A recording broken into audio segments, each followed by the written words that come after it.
എല്ലാവർക്കും കേരള PSC ട്രെൻഡ്സിലേക്ക് ഒരിക്കൽ കൂടി സ്വാഗതം. നമ്മളിപ്പോൾ SCRT ബേസ് ചെയ്തുകൊണ്ടുള്ള മൊഡ്യൂൾ 2 പ്രകാരമുള്ള ക്ലാസ്സുകളാണ് ചാനലിൽ നടന്നുകൊണ്ടിരിക്കുന്നത്.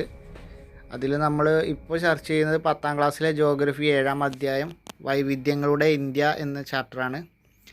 അതിൽ നമ്മൾ ആദ്യ ഭാഗമായ ഉത്തരപർവ്വത മേഖലയെക്കുറിച്ച് നമ്മൾ കഴിഞ്ഞ ക്ലാസ് ചെയ്തിട്ടുണ്ട്.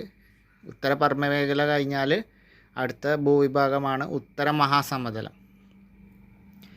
അപ്പോൾ നമുക്കത് ക്ലാസ്സിലേക്ക് കിടക്കാം. ചാനൽ ഇഷ്ടപ്പെട്ടാലൊന്ന് സബ്സ്ക്രൈബ് ചെയ്യുക. നിങ്ങളുടെ അഭിപ്രായങ്ങളും നിർദ്ദേശങ്ങളും കമൻ്റായിട്ട് അറിയിക്കുക. നിങ്ങൾക്ക് ഉപകാരപ്പെട്ടാൽ മറ്റുള്ളവരിലേക്ക് ഷെയർ ചെയ്യാനും മറക്കരുത്. അപ്പോൾ നമുക്ക് നേരെ വീഡിയോയിലേക്ക് പോവാം.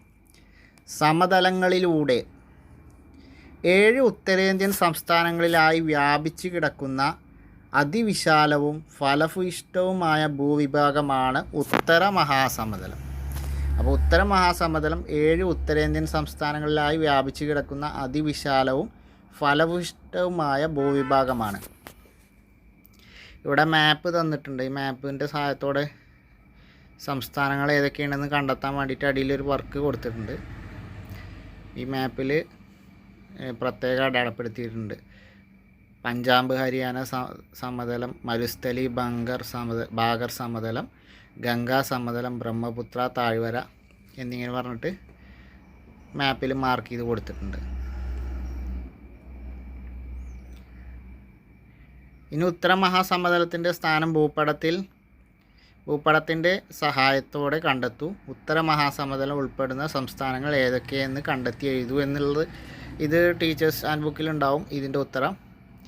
ഇങ്ങനെ ഈ വരുന്ന ഈ ഉത്തരങ്ങളൊക്കെ നമ്മൾ ഇപ്പോൾ ചർച്ച ചെയ്യണില്ല. ഇതൊക്കെ ഞാൻ ഉൾക്കൊള്ളിച്ചുകൊണ്ട് ഇതിൻ്റെ വിശദീകരിച്ചുകൊണ്ട് ഈ പോയിൻ്റുകളൊക്കെ വെച്ചിട്ട് വേറൊരു വീഡിയോ ഞാൻ തരാം. ഓക്കെ, അപ്പോൾ ഇത് ഫില്ല് ചെയ്ത് കണ്ട് ഇപ്പോൾ പശ്ചിമ ബംഗാൾ, ബീഹാർ എന്ന് കൊടുത്തിട്ടുണ്ട്. ഇതല്ലാതെ ഇനി ബാക്കി ഏതൊക്കെ വരുന്ന സംസ്ഥാനങ്ങൾ എന്നുള്ളത് നിങ്ങൾക്ക് ഭൂപടത്തിൽ നോക്കി കണ്ടെത്താം. ഇല്ലാന്നുണ്ടെങ്കിൽ അതിൻ്റെ ഒരു ക്ലാസ് നമുക്ക് ഇടാം കേട്ടോ. ഇതിൻ്റെ ചുരുക്കി ഞാനൊരു ക്ലാസ് വേറെ ചെയ്ത് തരാം. ഓക്കെ,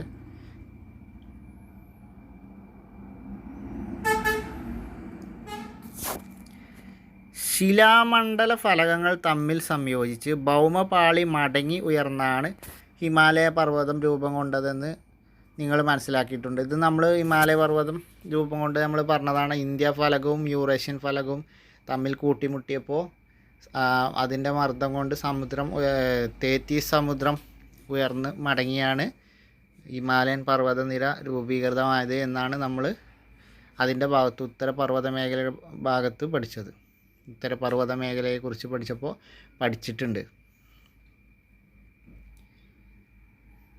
ഹിമാലയത്തിൻ്റെ രൂപീകരണ വേളയിൽ തെക്ക് പർവ്വതങ്ങൾക്ക് സമാന്തരമായി 2000 മീറ്ററിൽ അധികം താഴ്ചയുള്ള അഗാധഗർത്തം സൃഷ്ടിക്കപ്പെട്ടു.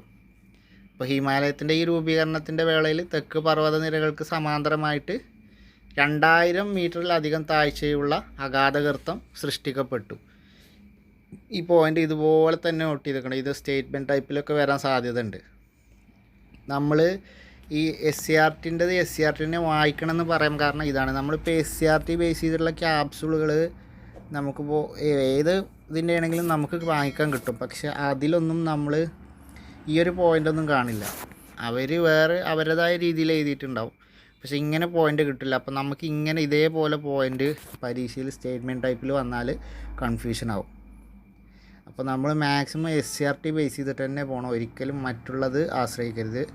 എപ്പോഴും പറയുന്ന കാര്യമാണ്, SCRTക്ക് പകരം SCRT മാത്രമാണ്. ബാക്കിയുള്ളതൊന്നും SCRTക്ക് പകരമല്ല. അപ്പോൾ SCRT വായിക്കുക എന്ന് പറഞ്ഞാൽ SCRT തന്നെ വായിക്കണം. ഓക്കെ, എളുപ്പപ്പണി നോക്കി മറ്റുള്ളത് വായിക്കരുത്. അപ്പോൾ ഇങ്ങനെ കൺഫ്യൂഷൻ വരും. അപ്പോൾ ഹിമാലയ പർവ്വതത്തിൻ്റെ രൂപീകരണ വേളയിൽ തെക്ക് പർവ്വത നിരകൾക്ക് സമാന്തരമായി 2000 മീറ്റർ അധികം താഴ്ചയുള്ള അഗാധഗർത്തം സൃഷ്ടിക്കപ്പെട്ടു എന്ന് മനസ്സിലായല്ലോ. അപ്പോൾ ചിലപ്പോൾ ഇങ്ങനെയൊക്കെ വരാം. അങ്ങനെ അഗാധഗർത്തം സൃഷ്ടിക്കപ്പെട്ട് അതിൽ പിന്നെ നദികളൊക്കെ കൊണ്ടുവന്ന വേസ്റ്റുകളൊക്കെ അടിഞ്ഞ് രൂപപ്പെട്ട സമതലം ഏതാണെന്ന് ചോദിച്ചാൽ നമുക്കറിയില്ല. അതുകൊണ്ടാണ് പ്രത്യേകം നോട്ട് ചെയ്യാൻ പറയുന്നത്. ഹിമാലയത്തിൽ നിന്ന് ഒഴുകിയെത്തുന്ന നദികളുടെ അനേകായിരം വർഷങ്ങളായി തുടർന്നു വരുന്ന നിക്ഷേപണ പ്രക്രിയയുടെ ഫലമായി അതിവിശാലമായ ഒരു സമതലം രൂപം കൊണ്ടു. അപ്പോൾ ഇങ്ങനെ അഗാധമായി ഗർത്തം രൂപപ്പെട്ടല്ലോ. അപ്പോൾ ഹിമാലയത്തിൽ നിന്ന് ഒഴുകിയെത്തുന്ന നദികൾ അനേകായിരം വർഷങ്ങളായി തുടർന്നു വന്ന നിക്ഷേപണ പ്രക്രിയയിലൂടെ ഫലമായി അവിടെ അതിവിശാലമായ സമതലം രൂപപ്പെട്ടു. ഏതാണ്ട് 7 ലക്ഷം ചതുരശ്ര കിലോമീറ്റർ വിസ്തൃതിയിലും കിലോമീറ്ററുകളോളം കനത്തിലും അവസാദങ്ങൾ നിക്ഷേപിക്കപ്പെട്ടുണ്ടായ ഈ സമതലം ലോകത്തിലെ തന്നെ ഏറ്റവും വിസ്തൃതമായ എക്കൽ സമതലങ്ങളിൽ ഒന്നാണ്. അപ്പോൾ ഏതാണ്ട് 7 ലക്ഷം ചതുരശ്ര കിലോമീറ്റർ വിസ്തൃതിയിലും കിലോമീറ്ററുകളോളം കനത്തിലും അവസാദങ്ങൾ നിക്ഷേപിക്കപ്പെട്ടിട്ടാണ് ഈ സമതലം രൂപപ്പെട്ടത്. ലോകത്തിലെ തന്നെ ഏറ്റവും വിസ്തൃതമായ എക്കൽ സമതലങ്ങളിൽ ഒന്നാണ് ഈ സമതലം. സമതലം എന്ന് പറഞ്ഞാൽ ഉത്തര മഹാസമതലം ആണ് ഈ പറയുന്നത്. അപ്പോൾ സിന്ധു ഗംഗ ബ്രഹ്മപുത്ര സമതലം എന്നും അറിയപ്പെടുന്നത് ഉത്തര മഹാസമതലമാണ്. അപ്പോൾ ഇവിടെ നമുക്ക് എന്ത് കിട്ടി? സിന്ധു ഗംഗ ബ്രഹ്മപുത്ര എന്നീ സമതലം എന്ന് അറിയപ്പെടുന്നത് ഉത്തര മഹാസമതലമാണെന്നുള്ള ചോദ്യത്തിൻ്റെ ഉത്തരം കിട്ടി. അതുപോലെ തന്നെ ലോകത്തിലെ ഏറ്റവും വിസ്തൃതമായ എക്കൽ സമതലങ്ങളിൽ ഒന്ന് ഏതാണെന്ന് ചോദിച്ചാൽ അതും ഉത്തര മഹാസമതലമാണ്. അതുപോലെ തന്നെ ഹിമാലയത്തിൻ്റെ രൂപീകരണ മേഖലയിൽ തെക്ക് പർവ്വതനിരകൾക്ക് സമാന്തരമായി 2000 മീറ്റർ അധികം താഴ്ചയുള്ള അഗാധ ഗർത്തം ഉണ്ടായി. ആ ഗർത്തത്തിൽ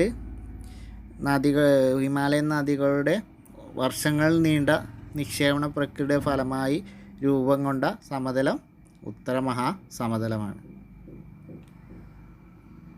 വളരെയധികം ഫലപുഷ്ടിയുള്ള എക്കൽ മണ്ണ് ഈ സമതലത്തിൻ്റെ സവിശേഷതയാണ്. അപ്പോൾ ഉത്തര മഹാസമതലത്തിലെ പ്രധാനപ്പെട്ട മണ്ണാണ് എക്കൽ മണ്ണ്. എക്കൽ മണ്ണിൻ്റെ നിക്ഷേപം ധാരാളമുള്ള ഒരു സമതല പ്രദേശമാണ് ഉത്തര മഹാസമതലം.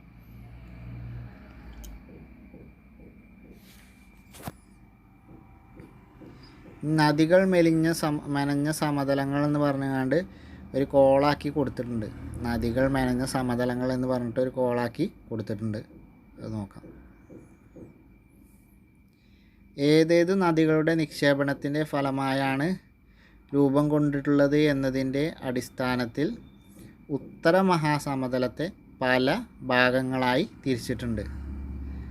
അപ്പോൾ ഏതൊക്കെ നദികളുടെ ഫലമായാണ് രൂപം കൊണ്ടത് എന്നതനുസരിച്ച് ഉത്തര മഹാസമതലത്തെ പല ഭാഗങ്ങളായിട്ട് തരംതിരിച്ചിട്ടുണ്ട്.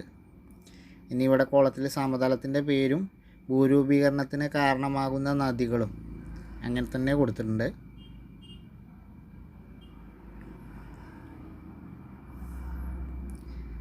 ആദ്യ സമതലത്തിൻ്റെ പേര് പഞ്ചാബ് ഹരിയാന സമതലം. സിന്ധുവും പോഷനദികളും ആണ് പഞ്ചാബ് ഹരിയാന സമതലത്തിൻ്റെ രൂപീകരണത്തിന് കാരണമായത്. സിന്ധുവും പോഷക നദികളുമാണ് പഞ്ചാബ് ഹരിയാന സമതലത്തിൻ്റെ രൂപീകരണത്തിന് കാരണമായത്. രാജസ്ഥാനിലെ മരുസ്ഥലി ബാഗർ സമതലം ലൂണി സരസ്വതി നദികളാണ്.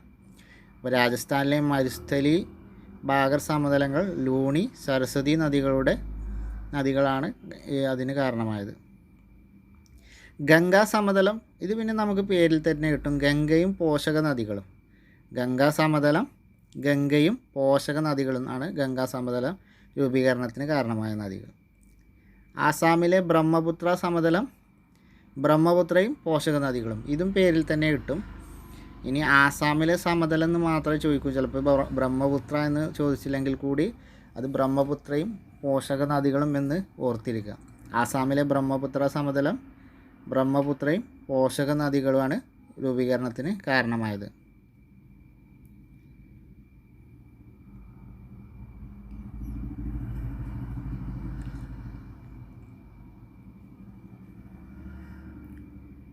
ഇന്ത്യയുടെ ധാന്യപ്പുര ഈ ഹെഡിങ്ങിൽ തന്നെ ചോദ്യമുണ്ട്. ഇന്ത്യയുടെ ധാന്യപ്പുര എന്നറിയപ്പെടുന്ന സമതലം ഏതാണ്? ഉത്തര മഹാസമതലമാണ് ഇന്ത്യയുടെ ധാന്യപ്പുര എന്നറിയപ്പെടുന്നത്. അതിൻ്റെ കാരണം എന്താണ്? ഗോതമ്പ്,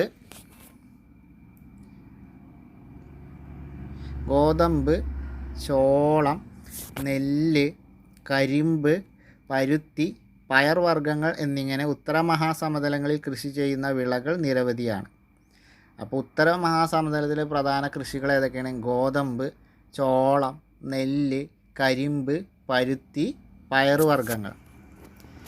ഈ പ്രദേശം ഇന്ത്യയുടെ ധാന്യപ്പുര എന്നാണ് അറിയപ്പെടുന്നത്. അപ്പോൾ ഇത്രയും കൃഷികളാണ് ഇന്ത്യയിലുള്ളത്. അതിൽ ഗോതമ്പ്, ചോളം, നെല്ല് എന്നൊക്കെ പറയുന്നത് അതിനറിയാം, ഭക്ഷ്യ വിഭവങ്ങളാണല്ലോ. അപ്പോൾ അതുകൊണ്ട് തന്നെയാണ് ഇന്ത്യയിലെ ധാന്യപ്പുര എന്ന് ഉത്തര മഹാസമതലം അറിയപ്പെടാൻ കാരണം. ഗോതമ്പ്, ചോളം, നെല്ല്, കരിമ്പ്, പരുത്തി, പയർവർഗ്ഗങ്ങൾ എന്നിങ്ങനെ ഉത്തര മഹാസമതലങ്ങളിൽ കൃഷി ചെയ്യുന്ന വിളകൾ നിരവധിയാണ്. അപ്പോൾ നിരവധി വിളകൾ കൃഷി ചെയ്യുന്നത് കൊണ്ട് തന്നെയാണ് ഇന്ത്യയുടെ ധാന്യപ്പുര എന്ന് ഉത്തര മഹാസമതലം അറിയപ്പെടാൻ കാരണം. ഇനി റെയിൽ, റോഡ്, കനാൽ എന്നിവയുടെ ശൃംഖല ഏറ്റവും കൂടുതൽ ഉള്ളത് ഉത്തര മഹാസമതലത്തിലാണ്. റെയിൽ, റോഡ്, കനാൽ എന്നിവയുടെ ശൃംഖല ഏറ്റവും കൂടുതൽ ഉള്ളത് ഉത്തര മഹാസമതലത്തിലാണ്. അപ്പോൾ ഏറ്റവും കൂടുതൽ റെയിൽ, റോഡ്, കനാൽ എന്നിവയുടെ ശൃംഖലയുള്ളത് ഏത് സമതലത്തിലാണെന്ന് ചോദിച്ചാൽ, അല്ലെങ്കിൽ ഏത് ഭൂപ്രദേശത്തിലാണെന്ന് ചോദിച്ചാൽ ഉത്തര മഹാസമതലം എന്ന് എഴുതാം. അതുപോലെ തന്നെ സ്റ്റേറ്റ്മെൻറ്റിലും അങ്ങനെ വരാൻ സാധ്യതയുണ്ട്. ഏറ്റവും കൂടുതൽ റോഡ്, കനാൽ ശൃംഖലയുള്ളത് ഉത്തര മഹാസമതലത്തിലാണ്. ശരിയോ തെറ്റോ എന്നൊക്കെ ചോദിച്ചാൽ അപ്പോൾ ഈ പോയിൻ്റ് ഓർത്ത് വെക്കുക.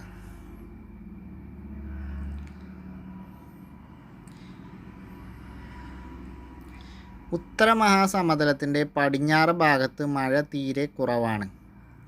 അതുകൊണ്ട് തന്നെ രാജസ്ഥാൻ സംസ്ഥാനത്തിൻ്റെ മിക്ക പ്രദേശങ്ങളും മരുഭൂമിയാണ്. ഉത്തര മഹാസമതലത്തിൻ്റെ പടിഞ്ഞാറ് ഭാഗത്ത് മഴ തീരെ കുറവായതുകൊണ്ട് രാജസ്ഥാൻ സംസ്ഥാനത്തിൻ്റെ മിക്ക പ്രദേശങ്ങളും മരുഭൂമിയാണ്. ഈ മരുഭൂമിക്ക് താർ എന്നാണ് പേര്. അപ്പോൾ താർ മരുഭൂമി എവിടെയാണ്?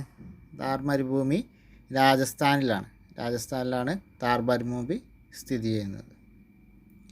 ഇന്ത്യയിൽ ഏറ്റവും കൂടുതൽ ചൂട് അനുഭവപ്പെടുന്ന ജയ്സാൽമീർ ഈ മരുഭൂമിയിലാണ്. ഇന്ത്യയിൽ ഏറ്റവും കൂടുതൽ ചൂട് അനുഭവപ്പെടുന്ന ജയ്സാൽമീർ ഈ മരുഭൂമിയിലാണ്. ഥാർ മരുഭൂമിയിലെ പ്രദേശമാണ് ജയ്സാൽമീർ. അപ്പോൾ ഇന്ത്യയിലെ ഏറ്റവും കൂടുതൽ ചൂട് അനുഭവപ്പെടുന്ന പ്രദേശമാണ് ജയ്സാൽമീർ. അത് ഥാർ മരുഭൂമിയിലാണ്. ഥാർ മരുഭൂമി രാജസ്ഥാനിലാണ്. രാജസ്ഥാനാണെങ്കിലോ ഉത്തര മഹാസമതലത്തിൻ്റെ പടിഞ്ഞാറ് ഭാഗത്താണ് രാജസ്ഥാൻ. അവിടെ മഴ തീരെ കുറവാണ്. അപ്പോൾ ഇത്രയും പോയിൻ്റുകൾ ഈ ഒരു പാരഗ്രാഫിൽ നിന്ന് ഓർത്തിരിക്കുക. ലൂണി നദിയും നൂറ്റാണ്ടുകൾക്ക് മുമ്പ് ഇവിടെ ഉണ്ടായിരുന്ന സരസ്വതി നദിയുമാണ് ഈ സമതലത്തിൻ്റെ രൂപീകരണത്തിന് പങ്കുവഹിച്ചിട്ടുള്ളത്. അപ്പോൾ മരുഭൂമിക്ക് അടിയിലൂടെ ഒഴുകുന്ന നദി എന്ന് ചോദിച്ചാൽ സരസ്വതി നദിയാണ്. അപ്പോൾ ലൂണി നദിയും സരസ്വതി നദിയുമാണ് ഈ രാജസ്ഥാൻ സമതലത്തിൻ്റെ ഉത്തര മഹാസമതലത്തിൻ്റെ ഈ രാജസ്ഥാൻ്റെ മരുഭൂമിയുടെ സമതലത്തിൻ്റെയൊക്കെ രൂപീകരണത്തിന് കാരണമായത്.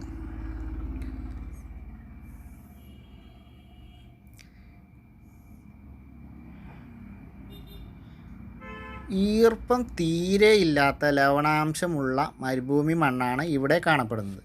അപ്പോൾ ഈർപ്പം തീരെ ഇല്ലാത്ത ലവണാംശമുള്ള മണ്ണ് ഏതാണ്? മരുഭൂമി മണ്ണാണ്. മുൾച്ചെടികളും കുറ്റിക്കാടുകളുമാണ് ഇവിടുത്തെ സ്വാഭാവിക സസ്യജാലങ്ങൾ. അപ്പോൾ മരുഭൂമിയിലെ സ്വാഭാവിക സസ്യജാലങ്ങൾ ഏതാണ്?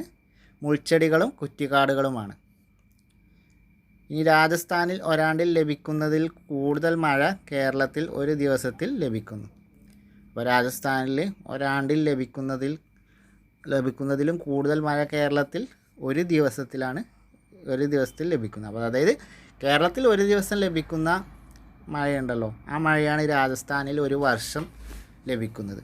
അതുകൊണ്ട് തന്നെയാണ് അവിടെ മഴ കുറവ് എന്ന് പറയുന്നത്. അതാണത് മരുഭൂമി പ്രദേശമായി മാറാൻ കാരണവും. ഇനി അടുത്ത പാരഗ്രാഫിലുള്ളതാണ് രാജസ്ഥാനിൽ പ്രധാനമായും കൃഷി ചെയ്യുന്ന വിളകളാണ് ബജ്ര, ജോവർ. അപ്പോൾ രാജസ്ഥാനിലെ പ്രധാന കൃഷി ഏതാണ്? ബജ്രയും ജോവറാണ്. ബജ്ര, ജോവർ എന്നിവയാണ് രാജസ്ഥാനിലെ പ്രധാന കൃഷി ഇനങ്ങൾ. ഈ ബജ്രയുടെയും ജോവറിൻ്റെയും പ്രത്യേകത എന്താണ്? ഇതിന് വളരെ കുറച്ച് ജലം മാത്രം ആവശ്യമുള്ള കൃഷിയാണ് ബജ്രയും ജോവറും. അതുകൊണ്ടാണ് രാജസ്ഥാനിൽ ഇവ കൂടുതൽ കൃഷി ചെയ്യാൻ കാരണം. സിന്ധു നദിയും അതിൻ്റെ പോഷക നദികളും ചേർന്ന് രൂപം നൽകിയ വിശാലമായ സമതല പ്രദേശമാണ് പഞ്ചാബ്, ഹരിയാന സമതല പ്രദേശം. അത് നമ്മൾ പറഞ്ഞതാണ്. ഗോതമ്പ്, ചോളം, കരിമ്പ് എന്നിവയാണ് പ്രധാന വിളകൾ. അപ്പോൾ പഞ്ചാബ്, ഹരിയാന ഭാഗത്ത് നമുക്കറിയാം ഗോതമ്പ്, ചോളം, കരിമ്പ് എന്നിവയാണ് പ്രധാന വിളകൾ. നമുക്കറിയാലോ പഞ്ചാബ് എന്ന് പറഞ്ഞാൽ പഞ്ചാബികൾ ഗോതമ്പാണല്ലോ, ചപ്പാത്തി കഴിക്കുന്ന ആളുകളാണ്. അപ്പോൾ ചോളം, ഗോതമ്പും കരിമ്പുമാണ് ആ ഭാഗങ്ങളിൽ കൂടുതൽ കൃഷി ചെയ്യുന്നത്.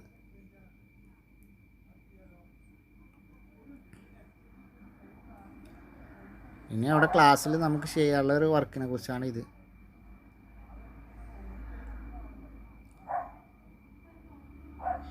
അടുത്ത ഭൂപ്രദേശമാണ് ഉപദ്വീപീയ പീഠഭൂമി. അടുത്ത ഭൂപ്രദേശമാണ് ഉപദ്വീപീയ പീഠഭൂമി.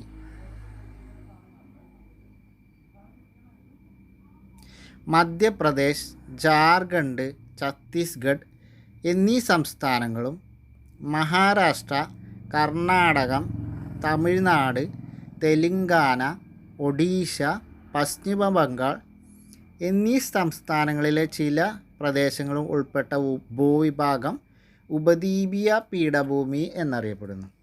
അപ്പോൾ ഉപദ്വീപീയ പീഠഭൂമി പ്രദേശങ്ങൾ ഏതൊക്കെയാണ്? മധ്യപ്രദേശ്, ജാർഖണ്ഡ്, ഛത്തീസ്ഗഡ് എന്നീ സംസ്ഥാനങ്ങളും കൂടാതെ മഹാരാഷ്ട്ര, കർണാടക, തമിഴ്നാട്, തെലുങ്കാന, ഒഡീഷ, ബംഗാൾ എന്നീ സംസ്ഥാനങ്ങളുടെ ചില ഭാഗങ്ങളും ചേർന്നതാണ് ഉപദ്വീപീയ പീഠഭൂമി പ്രദേശം.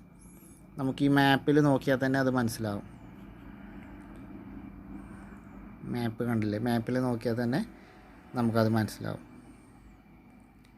അപ്പോൾ ഈ പ്രദേശങ്ങളാണ് ഉപദ്വീപീയ പീഠഭൂമി പ്രദേശം.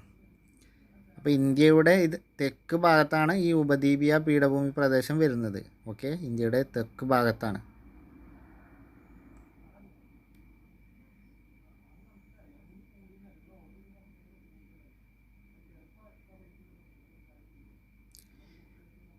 ഉപദ്വീപീയ പീഠഭൂമിയിലെ ഭൗതിക സവിശേഷതകളെ പാഠപുസ്തകത്തിൻ്റെ അവസാന ഭാഗത്ത് നൽകിയിട്ടുള്ള ഇന്ത്യൻ രൂപരേഖയിൽ അടയാളപ്പെടുത്തുന്നു.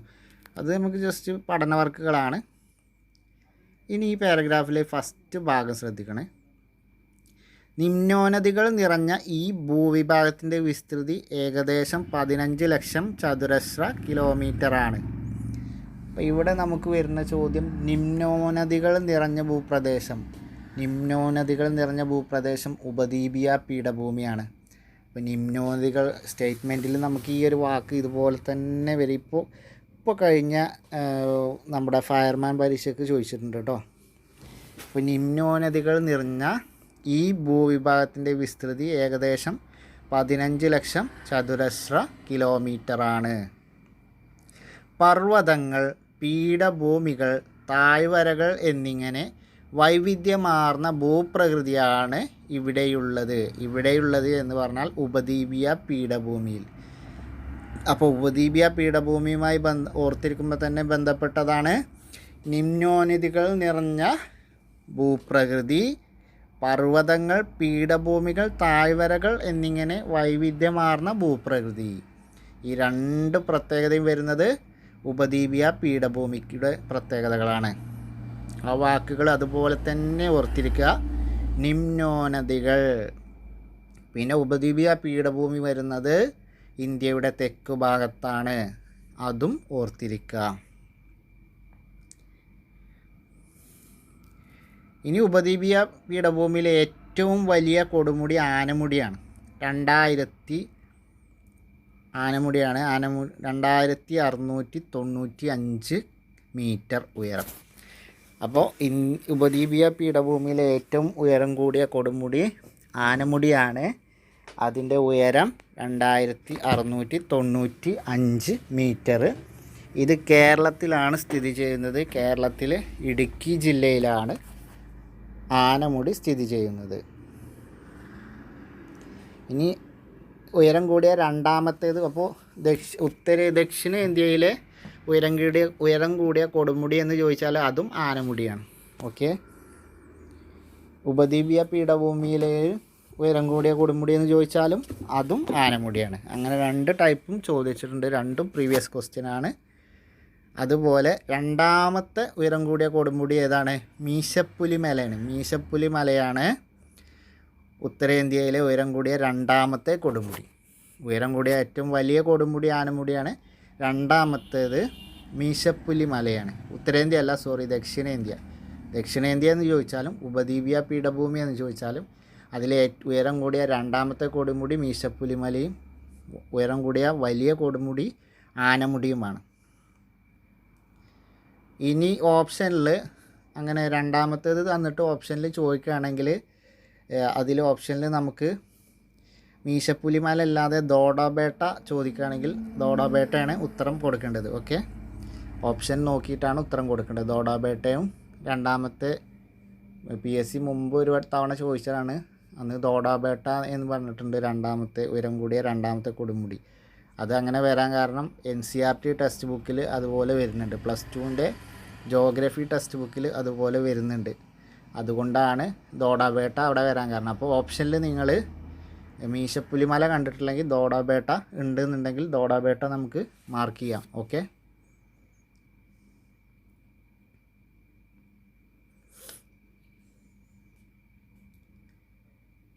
ഇത് കേരളത്തിലെ ഇടുക്കി ജില്ലയിലാണ് നമ്മൾ പറഞ്ഞു. ഇനി വിവിധ തരം ധാതുക്കളുടെ ഒട്ടനവധി നിക്ഷേപങ്ങൾ ഈ മേഖലയിൽ ഉള്ളതിനാൽ ഉപദ്വീപീയ പീഠഭൂമിയെ ധാതുക്കളുടെ കലവറ എന്ന് വിളിക്കുന്നു. ധാതുക്കളുടെ കലവറ, ഇത് പ്രത്യേകം നോട്ട് ചെയ്യണം. അപ്പോൾ ധാതുക്കളുടെ കലവറ എന്നറിയപ്പെടുന്ന ഭൂപ്രദേശം ഏതാണ്? ഉപദ്വീപീയ പീഠഭൂമിയാണ്. ഉപദ്വീപീയ പീഠഭൂമിയാണ് ധാതുക്കളുടെ കലവറ എന്നറിയപ്പെടുന്ന ഭൂപ്രദേശം. അങ്ങനെ വിളിക്കാൻ കാരണം ഒട്ടനവധി ധാതുക്കൾ കാണപ്പെടുന്നത് കൊണ്ടാണ്. ധാതു നിക്ഷേപങ്ങൾ ധാരാളമായുള്ള മേഖലയാണ് ഉപദ്വീപീയ പീഠഭൂമി. അതുകൊണ്ടാണ് ധാതുക്കളുടെ കലവറ എന്ന് വിളിക്കാൻ കാരണം. ധാന്യപ്പുര എന്നും ധാന്യ കലവറ എന്നും അറിയപ്പെടുന്ന ഭൂപ്രദേശം ഏതാണ്? അത് ഉത്തര മഹാസമതലമാണ്. ഉപദ്വീപീയ പീഠഭൂമി ധാതുക്കളുടെ കലവറയാണ്. അത് ധാരാളം ധാതു നിക്ഷേപങ്ങൾ ഉള്ളത് കൊണ്ടാണ്. അതുപോലെ തന്നെ ഇവിടുത്തെ പ്രധാനപ്പെട്ടത് ധാതു അധിഷ്ഠിത വ്യവസായങ്ങളാണ്. ഇവിടുത്തെ പ്രധാനപ്പെട്ട ജീവിത മാർഗം. കാലികമായി മാത്രം മഴ ലഭിക്കുന്ന ഇവിടുത്തെ നൈസർഗിക സസ്യജാലങ്ങൾ ഉഷ്ണമേഖല ഇലപൊഴിയും കാടുകളാണ്. അപ്പോൾ കാലികമായി എന്ന് പറഞ്ഞാൽ വാർഷികമായി മാത്രം മഴ ലഭിക്കുന്ന ഇവിടുത്തെ നൈസർഗിക സസ്യജാലങ്ങൾ ഉഷ്ണമേഖല ഇലപൊഴിയും കാടുകളാണ്. അപ്പോൾ ഉപദ്വീപീയ പീഠഭൂമിയിൽ കാണപ്പെടുന്ന പ്രധാനപ്പെട്ട നൈസർഗിക സസ്യജാലം ഏതാണെന്ന് ചോദിച്ചാൽ ഉഷ്ണമേഖല ഇലപൊഴിയും കാടുകളാണ്. ഇന്ത്യയിൽ തന്നെ ഏറ്റവും കൂടുതൽ കാണപ്പെടുന്ന നൈസർഗിക സസ്യജാലങ്ങളാണ് ഉഷ്ണമേഖല ഇലപൊഴിയും കാടുകൾ. തേക്ക്, സാൽ, ചന്ദനം, മുള എന്നിവ ഇവിടെ കാണപ്പെടുന്നു. ഉപദ്വീപീയ പീഠഭൂമിയിൽ കാണപ്പെടുന്ന പ്രധാന വൃക്ഷങ്ങളാണ് തേക്ക്, സാല്, ചന്ദനം, മുള. ഇനി ധാരാളം മഴ ലഭിക്കുന്ന പശ്ചിമഘട്ട മലനിരകളുടെ പടിഞ്ഞാറൻ ചെരുവുകളിലാകട്ടെ ഉഷ്ണമേഖല മഴക്കാടുകളാണുള്ളത്. പശ്ചിമഘട്ട മലനിരകളുടെ പടിഞ്ഞാറൻ ചെരുവിൽ ധാരാളം മഴ ലഭിക്കുന്നത് കൊണ്ട് അവിടെ ഉഷ്ണമേഖല മഴക്കാടുകളാണുള്ളത്. അതിൻ്റെയൊക്കെ ഒരു ഉദാഹരണമാണ് സൈലൻറ്റ് വാലി. കേരളത്തിലെ ഏക മഴക്കാടാണ് സൈലൻറ്റ് വാലി. ഓക്കെ, അപ്പോൾ പടിഞ്ഞാറൻ ചെരുവുകളുടെ പശ്ചിമ ഘട്ട മലനിരകളുടെ പടിഞ്ഞാറൻ ചെരുവുകളിലാണ് ഉഷ്ണമേഖല മഴക്കാടുകൾ കാണപ്പെടുന്നത്. ഉദാഹരണം സൈലൻറ്റ് വാലിയാണ്. അവിടെ ധാരാളം മഴ ലഭിക്കുന്നത് കൊണ്ടാണ്. അവിടെ കാലികമായിട്ടല്ല, എപ്പോഴും മഴ ലഭിച്ചുകൊണ്ടിരിക്കും. അപ്പോൾ ഈ ഉപദ്വീപീയ പീഠഭൂമിയിൽ ഏറ്റവും കൂടുതലുള്ള നൈസർഗിക സസ്യജാലങ്ങൾ ഉഷ്ണമേഖല ഇലപൊഴിയും കാടുകളാണ്. അത് പ്രത്യേകം ഓർത്തിരിക്കുക. പക്ഷേ ഉപദ്വീപീയ പീഠഭൂമിയിൽ തന്നെ പശ്ചിമഘട്ട മലനിരകളുടെ പടിഞ്ഞാറ് ചെരുവുകളിൽ ഉഷ്ണമേഖല മഴക്കാടുകളും കാണപ്പെടുന്നുണ്ട്. ഉദാഹരണം സൈലൻറ്റ് വാലി.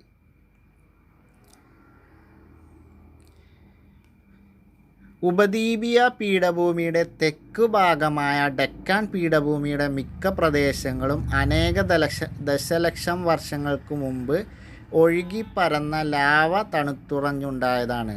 അപ്പോൾ ലാവ തണുത്തുറഞ്ഞുണ്ടായ പീഠഭൂമി ഏതാണ്? ഡെക്കാൻ പീഠഭൂമിയാണ്. ലാവ തണുത്തുറഞ്ഞുണ്ടായ പീഠഭൂമി ഏതാണ്? ഡെക്കാൻ പീഠഭൂമിയാണ്. ഇപ്പോൾ കഴിഞ്ഞ അവസാനഘട്ട അവസാന ഘട്ട ഖാദി ബോർഡ് LDC പ്രിലിംസിന് ചോദിച്ച ചോദ്യമാണ് ലാവ തണുത്തുറഞ്ഞുകൊണ്ട് രൂപപ്പെട്ട പീഠഭൂമി പ്രദേശം ഏത് എന്ന് ചോദിച്ചിട്ടുണ്ട്. ഉത്തരം ഡക്കാൻ പീഠഭൂമിയാണ്. അപ്പോൾ അനേക ദശലക്ഷം വർഷങ്ങൾക്ക് മുമ്പ് ഒഴുകി പരന്ന ലാവ ഉറഞ്ഞുണ്ടായ പ്രദേശമാണ് ഉപദ്വീപീയ പീഠഭൂമിയിലെ തെക്കു ഭാഗത്തുള്ള ഡക്കാൻ പീഠഭൂമി. പ്രധാനമായും ബസാൾട്ട് എന്ന ആഗ്നേയശിലകളാൽ നിർമ്മിതമായ പീഠഭൂമിയാണ് ഡക്കാൻ പീഠഭൂമി. അപ്പോൾ ബസാൾട്ട് എന്ന ആഗ്നേയശിലകളാൽ നിർമ്മിതമായ പീഠഭൂമി എന്ന് ചോദിച്ചാൽ അതും ഡക്കാൻ പീഠഭൂമിയാണ്. അപ്പോൾ ഡക്കാൻ പീഠഭൂമി 2 പ്രത്യേകതകൾ ഓർക്കുക. ഒന്ന്, ലാവ തണുത്തുറഞ്ഞുണ്ടായ ഭൂപ്രദേശമാണ്. 2, ബസാൾട്ട് എന്ന ആഗ്നേയശിലകളാൽ നിർമ്മിതമായ ഭൂപ്രദേശം. ഈ 2 പ്രത്യേകതയും ഡക്കാൻ പീഠഭൂമിയുടെ പ്രത്യേകതയാണ്.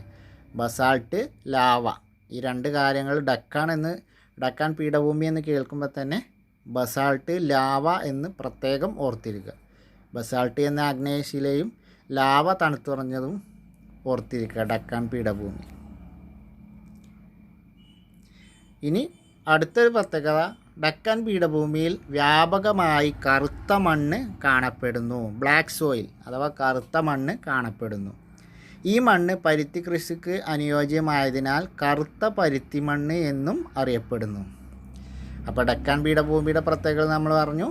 കറുത്ത മണ്ണ് ഏറ്റവും കൂടുതൽ കാണപ്പെടുന്നു. കറുത്ത മണ്ണ് എന്തിനാണ്? പരുത്തി കൃഷിക്ക് അനുയോജ്യമായ മണ്ണാണ് കറുത്ത മണ്ണ്. അപ്പോൾ കറുത്ത പരുത്തി മണ്ണ് എന്നും അറിയപ്പെടുന്നത് കറുത്ത മണ്ണാണ്. പരുത്തി കൃഷിക്ക് അനുയോജ്യമായ മണ്ണാണ് കറുത്ത മണ്ണ്. ലാവ തണുത്തുറഞ്ഞുണ്ടായ പീഠഭൂമി, ബസാൾട്ട് എന്ന ആഗ്നേയശിലകളാൽ നിർമ്മിതമായ പീഠഭൂമി, കറുത്ത മണ്ണ് കാണപ്പെടുന്ന പീഠഭൂമി എല്ലാം ഡക്കാൻ പീഠഭൂമിയാണ്. സ്റ്റേറ്റ്മെൻറ്റ് വരുമ്പോൾ പ്രത്യേകം തരും, അപ്പോൾ അത് ശ്രദ്ധിക്കുക. ഇനി ഉപദ്വീപീയ പീഠഭൂമി പ്രദേശങ്ങളിൽ ചെമ്മണ്ണും കാണപ്പെടുന്നുണ്ട്, അതുപോലെ ലാറ്ററൈറ്റ് മണ്ണും കാണപ്പെടുന്നുണ്ട്. അതിനെക്കുറിച്ചാണ് ഇനി പറയുന്ന വരികൾ. ഉപദ്വീപീയ പീഠഭൂമി പ്രദേശങ്ങളിൽ ചെമ്മണ്ണും ധാരാളമായി കാണപ്പെടുന്നു. താരതമ്യേന ഫലപുഷ്ടി കുറവായ ഈ മണ്ണിലെ ഇരുമ്പിൻ്റെ അംശം ഇതിന് ചുവപ്പ് നിറം നൽകുന്നു.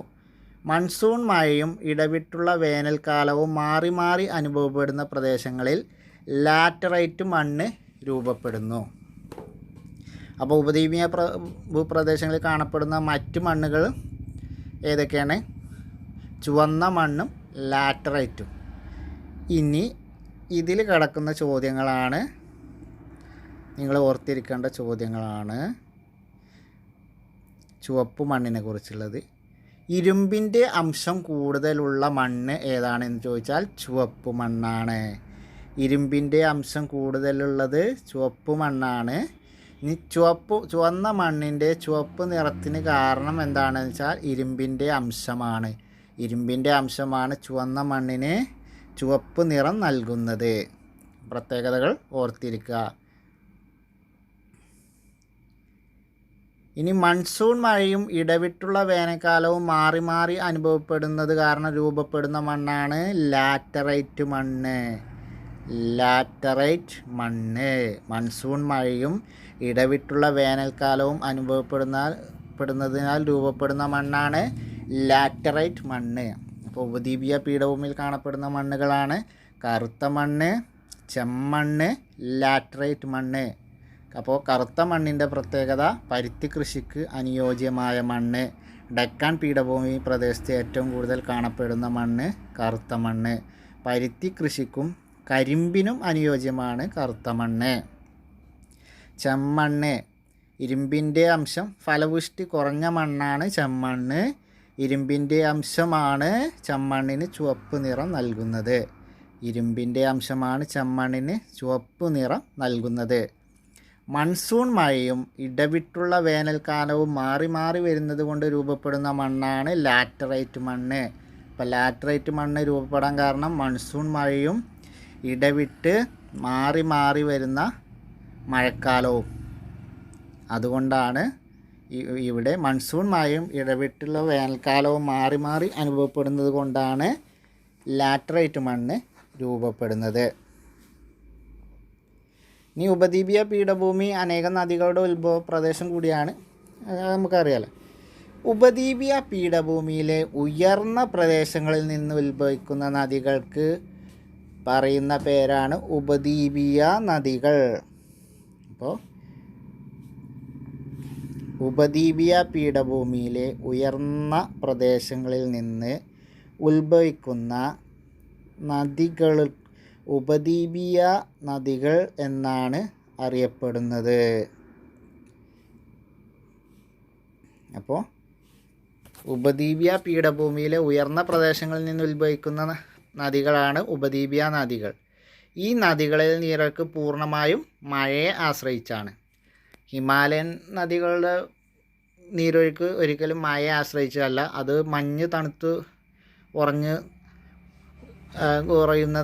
കിട്ടുന്ന ജലം കൊണ്ട് വേനൽക്കാലത്ത് എപ്പോഴും ഹിമാലയൻ നദികൾ നിറഞ്ഞു കഴിഞ്ഞ് ഒഴുകും. കാരണം എന്താ വെച്ചാൽ മഞ്ഞ് ഹിമാലയൻ പ്രദേശത്തു നിന്നാണ് വരുന്നത്. അപ്പോൾ വേനൽക്കാലത്ത് മഞ്ഞ് ഉരുകി അവയ്ക്ക് വെള്ളം കിട്ടും. എന്നാൽ ഉപദ്വീപീയ നദികൾ പൂർണ്ണമായിട്ടും മഴയെ ആശ്രയിക്കുന്ന നദികളാണ്. അതുകൊണ്ട് തന്നെ വേനൽക്കാലത്ത് ഈ നദികളിൽ വെള്ളം കുറവായിരിക്കും, മഴക്കാലത്ത് വെള്ളം കൂടുതലുമായിരിക്കും.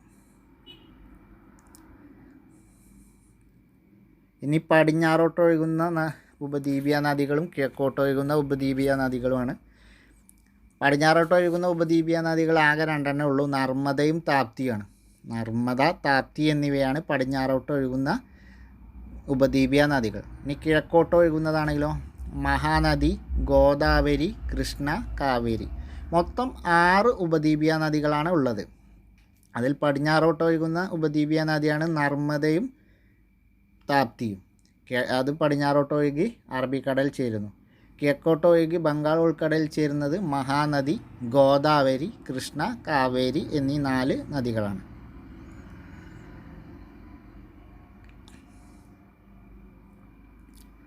ഇനി ടീച്ചർ ഹാൻഡ് ബുക്കിലുള്ള ഒരിതാണ്. ഉപദ്വീപീയ നദികളിൽ ഗംഗ, യമുന എന്നീ ഹിമാലയൻ നദികളുടെ പോഷക നദികൾ ഏതൊക്കെയാണെന്ന് കണ്ടെത്താനാണ്. ഞാൻ പറഞ്ഞ ഇതിൻ്റെ സെപ്പറേറ്റ് ക്ലാസ് ഞാൻ വേറെ ചെയ്തു തരാം. ഓക്കെ, ചെയ്തു തരാം. ഇപ്പോൾ നമുക്കൊക്കെ കൂടി ചെയ്യേണ്ട വിചാരിച്ചിട്ടാണ്. ഇനിയുള്ള ഈ പട്ടിക ഉണ്ടല്ലോ, പട്ടിക പ്രത്യേകം ശ്രദ്ധിക്കണം. ഈ പട്ടികയിൽ നിന്നൊക്കെ ചോദ്യം വരും. നമ്മൾ മുമ്പ് ഒരു പട്ടിക തന്നു, ആ പട്ടികയും ഈ പട്ടികയൊക്കെ ചോദ്യം വരും. ഇതിൽ ഞാൻ ഈ സംസ്ഥാനങ്ങളും ചെന്ന് ചേരുന്ന കടലും ഇതൊക്കെ വെച്ചിട്ട് ഈ പട്ടിക ഞാൻ വേറെ ഒരു വീഡിയോ ചെയ്തു തരാം. ഓക്കെ, ഇപ്പോൾ നമുക്ക് നിലവിൽ ഇതിലുള്ളത് പഠിച്ചു പോവാം. ഇതൊക്കെ ജോഡിയായിട്ട് തരാനും അതുപോലെ ശരിയേത് തെറ്റേത് എന്ന് തിരഞ്ഞെടുക്കാൻ വരും. സ്റ്റേറ്റ്മെൻറ്റിൽ വരും ശരിയായ ജോഡി തെറ്റായ ജോഡി തിരഞ്ഞെടുക്കാൻ വരും. അതിനൊക്കെ പറ്റിയ ഇതാണ്. ഈ കോളത്തുനിന്ന് കാര്യമായിട്ട് അങ്ങനെയാണ് വരാറ്. അപ്പോൾ പ്രധാനപ്പെട്ട ഉപദ്വീപീയ നദികൾ 6 നമ്മൾ പറഞ്ഞു. അതിൽ മഹാനദി എവിടെ നിന്നാണ് ഉത്ഭവിക്കുന്നത്? മൈക്കല നിരകളാണ്. മധ്യപ്രദേശിലെ മൈക്കല നിരകളിൽ നിന്നാണ് മഹാനദി ഉത്ഭവിക്കുന്നത്. മധ്യപ്രദേശിലെ മൈക്കല നിരകളിൽ നിന്നാണ് മഹാനദി ഉത്ഭവിക്കുന്നത്. അതിൻ്റെ 857 കിലോമീറ്ററാണ് അതിൻ്റെ നീളം. പ്രധാന പോഷക നദികളാണ് ഇബ്, ടെല്ല്. അപ്പം മഹാനദിയുടെ പ്രധാന പോഷക നദികളാണ് ഇബ്, ടെല്ല്. 857 കിലോമീറ്റർ നീളം. മധ്യപ്രദേശിലെ മൈക്കല നിരകളിൽ നിന്ന് ഉത്ഭവിക്കുന്നു. ഗോദാവരി പശ്ചിമഘട്ടത്തിൽ നിന്നാണ് ഉത്ഭവിക്കുന്നത്. മഹാരാഷ്ട്രയിലെ നാസിക് ജില്ലയിൽ നിന്നാണ്. മഹാരാഷ്ട്രയിലെ നാസിക് ജില്ലയിലെ പശ്ചിമഘട്ടത്തിൽ നിന്നാണ് ഗോദാവരി ഉത്ഭവിക്കുന്നത്. 1465 കിലോമീറ്ററാണ് ഇതിൻ്റെ നീളം. അപ്പോൾ ഉപദ്വീപീയ നദികളിൽ ഏറ്റവും നീളം കൂടിയ നദിയാണ് ഗോദാവരി. ഇന്ദ്രാവതി, ശബരി എന്നിവയാണ് പോഷക നദികൾ. അപ്പോൾ ഇന്ദ്രാവതി, ശബരി എന്നിവ ഗോദാവരിയുടെ പോഷക നദികളാണ്. ഇനി കൃഷ്ണ നദി പശ്ചിമഘട്ടത്തിൽ തന്നെയാണ്. മഹാരാഷ്ട്രയിലെ മഹാബലേശ്വർ കുന്നുകളിൽ നിന്നാണ്. പശ്ചിമഘട്ടത്തിലെ മഹാരാഷ്ട്രയിലെ മഹാബലേശ്വർ കുന്നുകളിൽ നിന്നാണ് കൃഷ്ണ നദി ഉത്ഭവിക്കുന്നത്. 1400 കിലോമീറ്ററാണ്. ഭീമയും തുംഗഭദ്രയുമാണ് ഇതിൻ്റെ പോഷക നദികൾ. ഭീമയും തുംഗഭദ്രയും 1400 കിലോമീറ്റർ നീളത്തിൽ ഒഴുകുന്ന നദിയാണ്. മഹാരാഷ്ട്രയിലെ മഹാബലേശ്വർ കുന്നുകളിൽ പശ്ചിമഘട്ടത്തിൽ നിന്ന് ഉത്ഭവിക്കുന്നു. മഹാരാഷ്ട്രയിലെ മഹാബലേശ്വർ കുന്നുകളിൽ നിന്നാണ് കൃഷ്ണ ഉത്ഭവിക്കുന്നത്. കാവേരിയോ പശ്ചിമഘട്ടത്തിലെ ബ്രഹ്മഗിരി നിരകളാണ്. കർണാടകയിലെ പശ്ചിമഘട്ടത്തിലെ ബ്രഹ്മഗിരി നിലകളിൽ നിന്നാണ് കാവേരി ഉത്ഭവിക്കുന്നത്. 800 കിലോമീറ്ററാണ്. കബനി, അമരാവതി എന്നിവ പോഷക നദികളാണ്. കബനി, അമരാവതി എന്നിവ പോഷക നദികളാണ്. അപ്പോൾ കാവേരി പശ്ചിമഘട്ടത്തിലെ ബ്രഹ്മഗിരി കുന്നുകളിൽ നിന്ന് ഉത്ഭവിക്കുന്നു. കർണാടകത്തിലാണ്. 800 കിലോമീറ്ററാണ് നീളം. കബനി, അമരാവതി എന്നിവ പോഷക നദികളാണ്. കബനി കേരളത്തിൽ നിന്ന് ഒഴുകിയിട്ടാണ് കാവേരിയിൽ ചെന്ന് ചേരുന്നത്. കബനി കേരളത്തിൽ പടിഞ്ഞാറോട്ട് ഒഴുകുന്ന ഏക 3 നദികളിൽ ഒരു നദിയാണ്. നർമ്മദ മൈക്കല നിരകളാണ്. ഛത്തീസ്ഗഡിലെ മൈക്കല നിരകളിൽ നിന്നാണ് നർമ്മദ ഉത്ഭവിക്കുന്നത്. മഹാനദി ഉത്ഭവിക്കുന്നത് മധ്യപ്രദേശിലെ മൈക്കല നിരകളിൽ നിന്നാണ്. എന്നാൽ നർമ്മദ മൈക്കല നിരകളിൽ തന്നെയാണ്. പക്ഷേ മൈക്കല നിരകൾ, നർമ്മദ ഉത്ഭവിക്കുന്ന മൈക്കല നിരകൾ ഛത്തീസ്ഗഡിൻ്റെ ഭാഗമാണ്. മധ്യപ്രദേശ് സംസ്ഥാനം വിഭജിച്ചിട്ടാണ് ഛത്തീസ്ഗഡ് സംസ്ഥാനം രൂപീകൃതമാക്കിയത്. അപ്പം മൈക്കല നിരകൾ മധ്യപ്രദേശിൻ്റെയും ഛത്തീസ്ഗഡിൻ്റെയും 2 സംസ്ഥാനത്തും ഭാഗമായിട്ടാണ് കിടക്കുന്നത്. അപ്പോൾ മഹാനദി മധ്യപ്രദേശിലെ മൈക്കല നിരകളിൽ നിന്നും നർമ്മദ ഛത്തീസ്ഗഡിലെ മൈക്കല നിരകളിൽ നിന്നാണ് ഉത്ഭവിക്കുന്നത്. 1312 കിലോമീറ്ററാണ് നീളം. ഹിരൺ, ഭഞ്ചൻ എന്നിവയാണ് ഇതിൻ്റെ പോഷക നദികൾ. ഹിരൺ, ഭഞ്ചൻ എന്നിവയാണ് ഇതിൻ്റെ പോഷക നദികൾ. താപ്തി, ഇതിൽ നമ്മൾ ഉപദ്വീപീയ പീഠഭൂമിയിൽ നമ്മൾ പറഞ്ഞു നർമ്മദയും താപ്തിയുമാണ് പടിഞ്ഞാറോട്ട് ഒഴുകുന്ന ഉപദ്വീപീയ പീഠഭൂമിയിലെ നദികൾ. ബാക്കിയുള്ളതൊക്കെ കിഴക്കോട്ടാണ് ഒഴുകുന്നത്. ഈ 2 നദികളാണ് പടിഞ്ഞാറോട്ട് ഒഴുകി അറബിക്കടലിൽ ചേരുന്നത്. താപ്തി മുൻതായ് പീഠഭൂമിയാണ്. മധ്യപ്രദേശിലെ ബൈത്തുൽ ജില്ലയിലെ മുൻതായ് പീഠഭൂമിയിൽ നിന്നാണ് താപ്തി നദി ഉത്ഭവിക്കുന്നത്. മുൻതായ് പീഠഭൂമി, താപ്തി, മുൻതായ്. മുൻതാപ്തി എന്ന് പഠിച്ചാൽ കിട്ടും എന്ന് തോന്നുന്നു.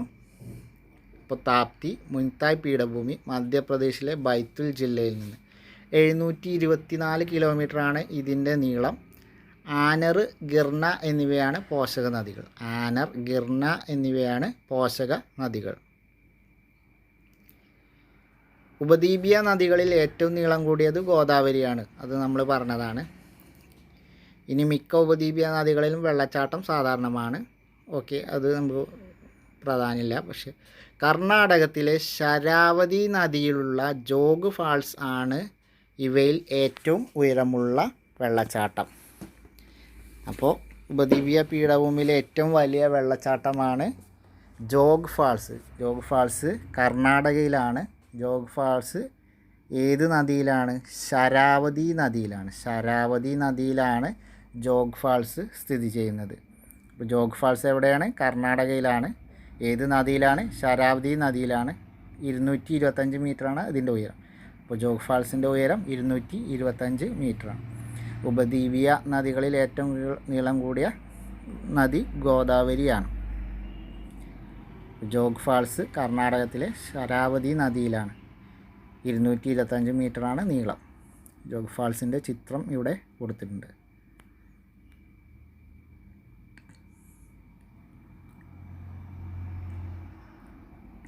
മിക്ക ഉപദ്വീപീയ നദികളും വെള്ളച്ചാട്ടം സൃഷ്ടിച്ചുകൊണ്ടാണ് സമതലത്തിലേക്ക് കടക്കുന്നത്.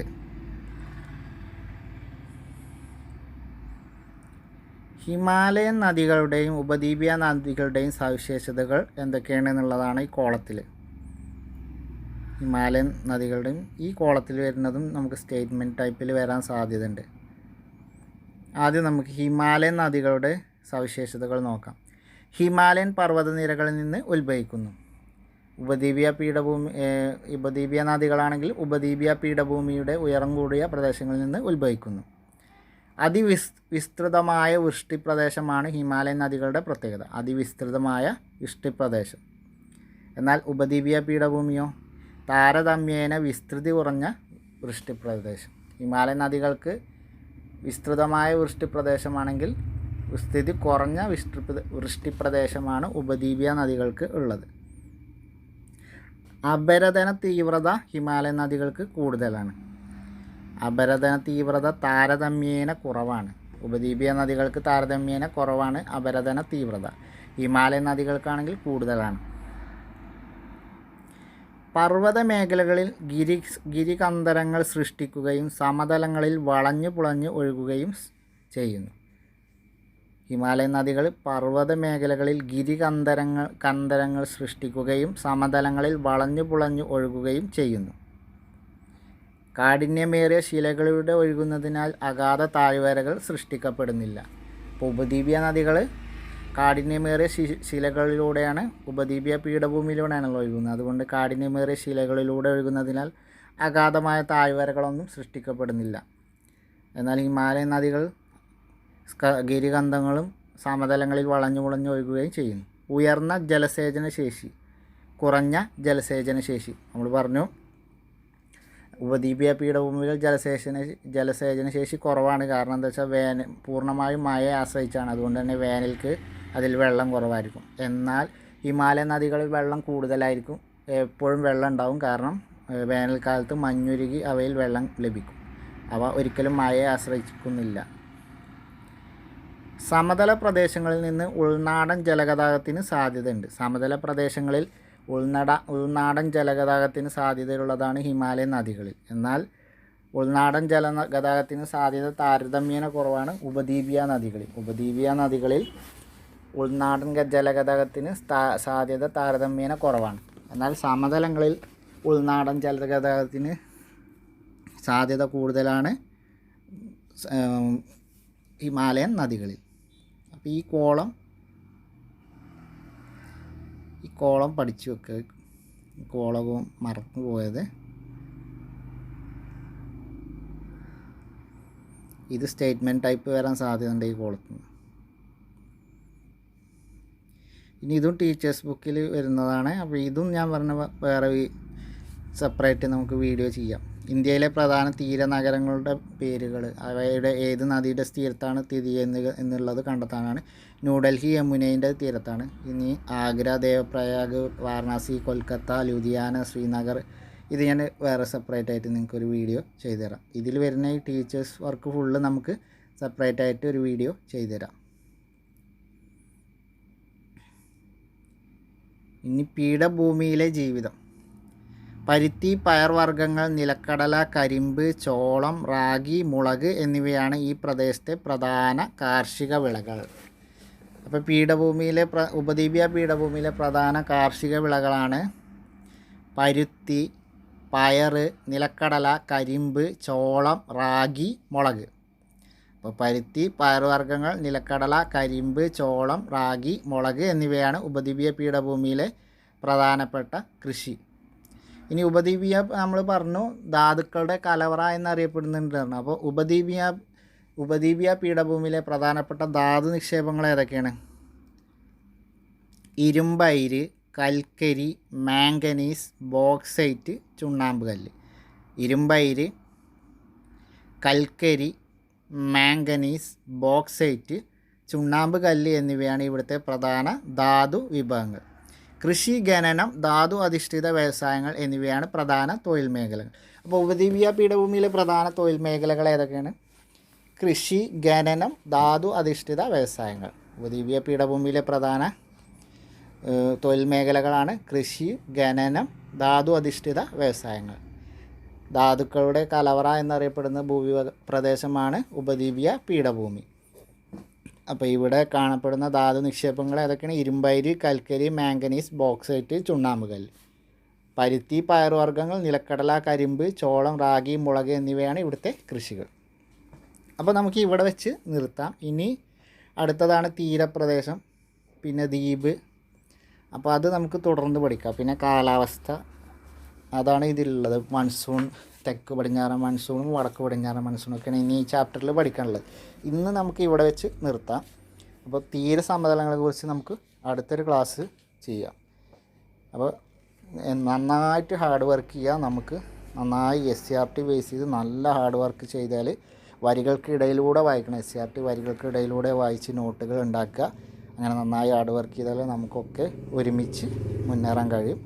അപ്പോൾ എല്ലാവർക്കും ഓൾ ദ ബെസ്റ്റ്. അപ്പോൾ ഇന്ന് ഇവിടെ വീഡിയോ നിർത്തുകയാണ്. ചാനൽ ഇഷ്ടപ്പെട്ടാൽ ഒരിക്കൽ കൂടി പറയുന്നു, ചാനൽ ഇഷ്ടപ്പെട്ടാൽ നിങ്ങൾക്ക് ഉപകാരപ്രദമായാൽ മാത്രം ഇതൊന്ന് മറ്റുള്ളവർക്ക് ഷെയർ ചെയ്യുക. നിങ്ങളുടെ അഭിപ്രായങ്ങൾ കമൻറ്റായി രേഖപ്പെടുത്തുക. അപ്പോൾ മറ്റൊരു വീഡിയോയുമായിട്ട് കാണാം. അടുത്ത വീഡിയോയിൽ തീരെ സമതലങ്ങളാണ് അടുത്ത വീഡിയോയിൽ നമ്മൾ ചർച്ച ചെയ്യുന്നത്. അപ്പോൾ ബായ്.